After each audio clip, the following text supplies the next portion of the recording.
बिस्मिल्लाहिर्रहमानिर्रहीम। अस्सलामुअलैकुम। क्लास 4। उम्मीद है कि आप सब लोग खैरियत से होंगे। अज़ीज़ तालिब इल्मों, आज हम लोगों ने जिस सबक की दोहराई करनी है उसमें मुख्तलिफ उन्वान हैं, जिसमें सबसे पहले आइए हम लोग दोहराते हैं जुमला। पहले भी स्टूडेंट्स आपको लोगों को बताया गया था कि जुमला किसे कहते हैं। बामायनी अल्फाज के मजमूए को हम लोग जुमला कहते हैं। यहाँ पर जुमले की कुछ एग्जाम्पल्स दी गई हैं, जैसे अल्लाह एक है, इल्म बड़ी दौलत है, हमेशा अल्लाह पर भरोसा रखो। तो अज़ीज़ तालिब इल्मों, आप लोगों को पता चलना चाहिए कि ऊपर के जो तीनों जुमले हैं उनको अगर हम गौर करते हैं तो इनका मतलब नहायत आसानी के साथ हमें समझ आ जाता है। तो ग्रामर में ऐसे अल्फाज के मजमूए को जिनका मतलब पूरी तरह समझ में आ जाए जुमला कहते हैं। तो स्टूडेंट्स, ये जुमले की डेफिनेशन है जो आपने ज़ुबानी याद करनी है कि ग्रामर में ऐसे अल्फाज के मजमूए को जिनका मतलब पूरी तरह समझ में आ जाए जुमला कहलाते हैं। यानी जुमला कई अल्फाज से मिलकर बनता है। अल्फाज किसकी जमा है? लफ्ज़ की जमा है। तो स्टूडेंट्स, अल्फाज का ऐसा मजमूआ जिससे पूरा पूरा मतलब समझ में आ जाए। और स्टूडेंट्स, हमेशा याद रखिएगा कि जुमले में अल्फाज की एक ख़ास तरतीब होती है। अगर जुमलों में अल्फाज की तरतीब दुरुस्त नहीं होगी तो ऐसे लफ्ज़ों के मजमूए को जुमला या फ़िक्रा नहीं कहेंगे, क्योंकि इसके कोई मायने नहीं बनते। तो स्टूडेंट्स, उम्मीद करती हूँ कि आपको जुमले की अच्छे से समझ आ गई होगी। अब नीचे आए, नीचे देखें, कलमा और मुहमिल किसे कहते हैं। उन्होंने कुछ एग्जाम्पल्स दिए हैं स्टूडेंट्स, जैसे मैले कुचैले कपड़े ना पहनो, बुजुर्गों की बातचीत में दखल ना दो, हमने बाजार से सौदा सुल्फ खरीदा।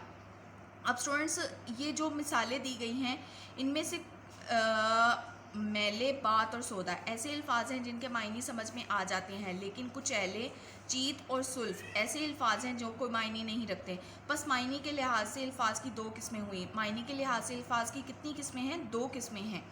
तो आइए, पहली कौन सी है? कलमा। कलमा वो अल्फाज जिनके कुछ मायने होते हैं, यानी कि बामायनी अल्फाज को हम लोग कलमा कहते हैं। जैसे ऊपर की मिसालों में मैले, बात और सौदा बताया गया था। इसी तरीके से मोहमिल क्या चीज़ है? मोहमिल वो अल्फाज जिनके कुछ मायने नहीं होते, यानी बेमायनी अल्फाज को हम लोग मोहमिल कहते हैं, बल्कि वो बामायनी यानी कलमे के साथ यूं ही बोले जाते हैं। मसलन मैले के साथ कुचैले, बात के साथ चीज़, सौदा के साथ सुल्फ, इसी तरह पानी के साथ वानी और घास के साथ फूस वगैरह।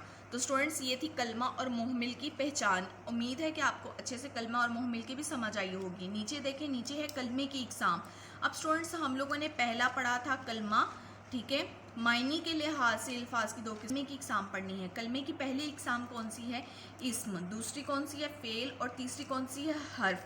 तो स्टूडेंट, सबसे पहले हम लोग इस्म को दोहराते हैं। इस्म किसे कहते हैं? इस्म वो कलमा है जो किसी शख्स, जगह या चीज़ का नाम हो, यानी कि किसी भी शख्स, जगह या चीज़ के नाम को हम लोग कलमा कहते हैं। मसलन ताहिर, स्कूल, किताब, कलम, कागज़, मेज़, कुर्सी, मस्जिद, हामिद वगैरह। इसमें आप देखें स्टूडेंट्स, जगह का नाम भी है, शख्स का नाम भी है और चीज़ों के नाम भी बताए गए हैं। तो किसी भी शख्स, जगह या चीज़ के नाम को हम लोग इस्म कहते हैं।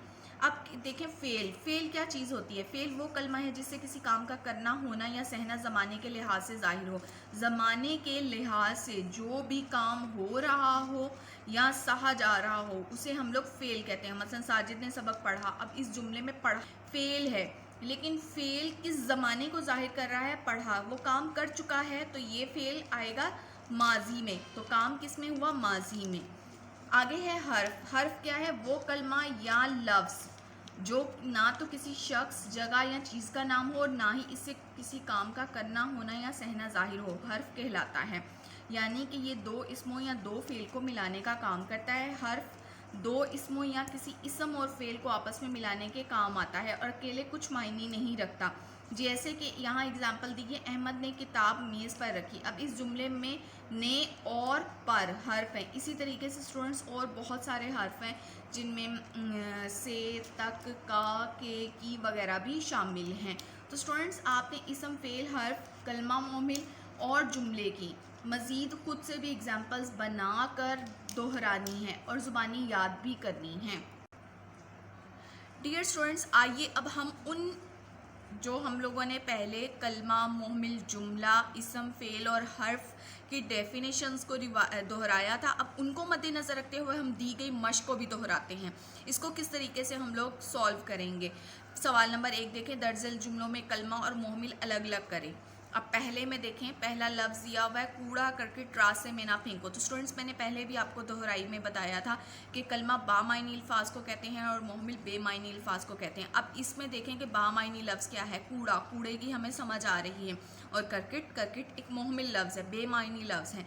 तो कूड़ा हमारा क्या हुआ, कलमा, और करकट हमारी मोहमिल हुई। वो सचमुच नेक लड़का है। अब स्टूडेंट्स इसमें देखें, इसमें बामायनी लफ्ज़ क्या है, इसमें है सच। सच क्या है, हमारा कलमा, और मुझ मुझ जो कि है वो यूं ही कलमे के लिए कलमे के साथ बोला जाता है, तो मुझ हमारा हुआ मोहमिल। तो सच और मुझ, सच हुआ कलमा और मुझ हुआ मोहमिल। स्टूडेंट इसी तरीके से नीचे भी जो दो दी गई हैं आपको एग्जाम्पल्स, आपने इसी तरीके से उनमें से कलमा और मोहमिल निकाल के यहाँ पर हल करने की कोशिश करनी है। अब सवाल नंबर 2 देखें। सवाल नंबर 2 में कहता है खाली जगह में मुनासिब इसम लगाएं। स्टूडेंट्स दोबारा से दोहरा देती हूँ कि इसम किसी भी शख्स, जगह या चीज़ के नाम को कहते हैं। अब यहाँ पर जितने भी यहाँ पर जुमले दिए गए हैं, हमने उनमें मुनासिब इसम लगाना है ताकि हमारा जुमला मुकम्मल हो जाए। नंबर 1 देखें, डैश स्कूल गया।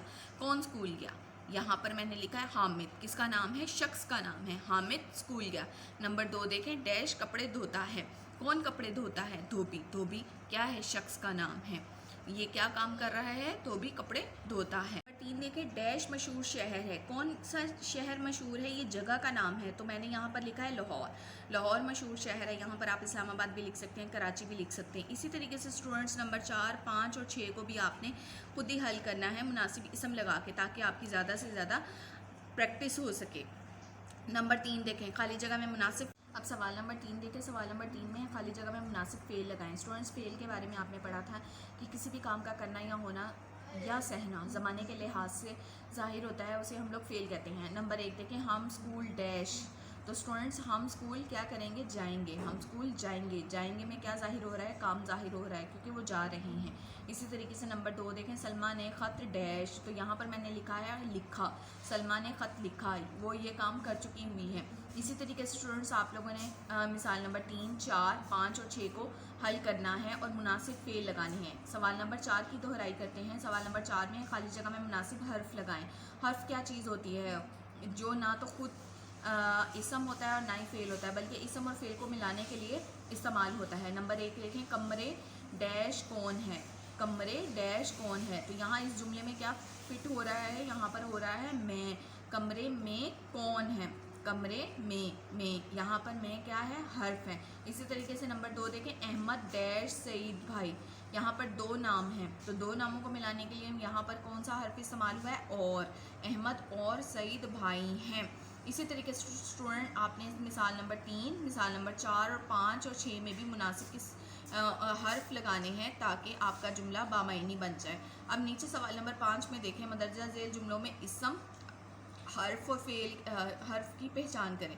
स्टूडेंट्स इसम के ऊपर मैंने जो कि है वो अंडरलाइन करना है, फेल को मैंने ब्लैक से टिक मार्किंग करनी है, और हर्फ के गिर्द मैंने दायरा लगा देना है, बॉक्स बना देना है। इससे ये होगा कि हम लोगों को अच्छे तरीके से पता चल जाएगा कि इसम और फेल कौन कौन से हैं, और इनकी पहचान करने में भी आसानी रहेगी। नंबर 1 देखें, चाय प्याली में थी। तो स्टूडेंट्स इसमें यहाँ पर इसम कौन कौन सा है, चाय चीज़ का नाम है, प्याली भी चीज़ का नेम है, तो इसको मैंने अंडरलाइन कर दिया है क्योंकि ये इसम है, और में जो है वो फेल और इसम और फेल को मिला रही है, तो इस वजह से ये मे को मैंने सर्कल कर दिया, ये मेरा हर्फ है, और थी उसमें मौजूद थी, तो ये आएगा मेरा फेल। इसी तरीके से नंबर 2 देखें, मैं घर से मस्जिद तक गया। तो स्टूडेंट घर और मस्जिद जो कि है वो जगह का नाम है, तो ये दोनों आएंगे इसम। से और तक 2 जुमलों को मिला रहे हैं, 2 इसमों को मिला रहे हैं, तो ये क्या है, मेरा हर्फ है, और गया मतलब वो काम कर रहा है ना, गया है, तो ये मेरा आएगा फेल। इसी तरीके से स्टूडेंट्स आप लोगों ने मिसाल नंबर 3, 4 और 5 और 6 को भी हल करना है। तो उम्मीद करती हूँ स्टूडेंट्स आपको जुमले की पहचान, कलमा मोहमिल के अलावा कलमे की जो इकसाम है, इसम फेल हर्फ, इनकी भी अच्छे तरीके से समझ आई होगी। अब आपने इस पूरे टॉपिक को, उन्वान को दोहराना है, ज़ुबानी याद करना है, ख़ुद से भी जुमले बनाने की कोशिश कीजिएगा मिसाल के तौर पर, ताकि आपकी ज़्यादा से ज़्यादा प्रैक्टिस हो और आपको ये सबक पढ़ने में किसी किस्म की कोई मुश्किल दरपेश ना आए।